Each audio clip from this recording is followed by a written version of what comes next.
Pramatha long live আজকে জাতীয় Pramatha join করেছে তাদের জানাই স্বাগতম।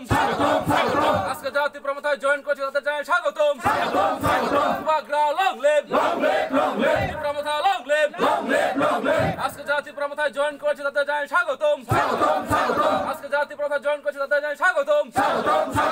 Bagra Pramatha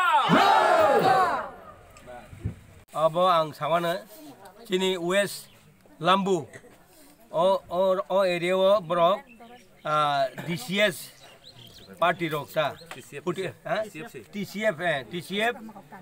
TCF party ni hoite boroni convener dingon kai central convener hinkai tapos de TCS ni ta hike tabuk borok tini oro nungo dikha 12 family 14 family total total 14 family borok jungbai chini bai jungbai chin dola habui chamung tangnai boroni khabai khukbai boroni sob phaiye orobo jungbai kogrika 14 family total yang 82 voter tebo finance kok কিন্তু কমলপুর এমন একটা meeting borok chin borok kasui tonbeika Kamalpur borok BJP rok meeting khaimam bai kobangma borok phaimalia যে ফাইনা হিনি কগ্রি তমানে আসুক বড় শক পাইলিয়া বনে বাগে আং যারা বড় ফাইমানা ন খাবাই খুবাই এবং চিনি ত্রিপুরা মতা নিঙই এবং মহারাজ নিঙই বরং ন ইয়াসাক সগ এবং চিনি যত বরং ন খাবাই जों ইয়াসাগই ও কক সাকা হামবাই একটু বলবেন বিস্তারিত। আমি দেখলাম যে ত্রিপুরায় যে আমি বামফ্রন্ট থেকে আমার রাজনৈতিক জীবনটা শুরু করেছি। দীর্ঘ 27 বছর গণসংগঠন থেকে পার্টি করেছি। করার পরে হঠাৎ করে আমার এক বন্ধু আমাকে অজয় চৌধুরী ওনার নাম, উনি আজকে নেই তৃণমূল কংগ্রেসে, আমাকে নিয়ে এসেছিল।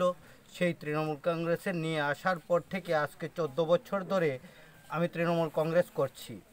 তৃণমূল কংগ্রেস ছাড়ার একটাই কারণ যে তৃণমূল কংগ্রেসের কোনো নীতি আদর্শ আছে দিদি এবং অভিষেক বন্দ্যোপাধ্যায়ের যে নীতি, এই নীতির মাধ্যমে দলকে গড়া যেত। কিন্তু ত্রিপুরা রাজ্যে যাদেরকে দায়িত্ব দেওয়া হচ্ছে ওরা সাংগঠনিক লাইন বুঝেনই না।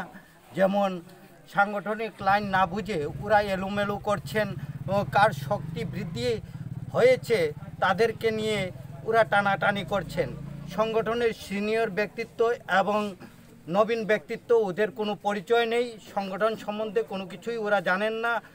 পশ্চিমবঙ্গ থেকে অনেক নেতৃত্ব ত্রিপুরা রাজ্যে আছেন, তাদের মধ্যে কোনো সাংগঠনিক রুলসের কথা বললেও তারা আমাদেরকে পাত্তা দিচ্ছেন না।